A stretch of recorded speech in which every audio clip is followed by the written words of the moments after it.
Короче, меня одолел стук с передней подвески. Сейчас по-быстрому разберу и посмотрим, в каком состоянии стойки стабилизатора, которые прошли меньше 10 тысяч пробега. Ну и покажу, какие буду ставить. Берем баллонник и домкрат, идем разбирать. Срываем колпак, срываем болты, домкратимся, скидываем колесо и закидываем под машину.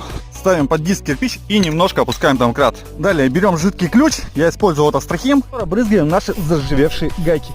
Сверху и снизу. Берем пару ключей на 17 и без труда откручиваем гайку. Гайки я открутил, и на удивление они не самоконтрящиеся. Достаем стоечку. Сайлентблоки уже нормально не держатся и пробивает до корпуса.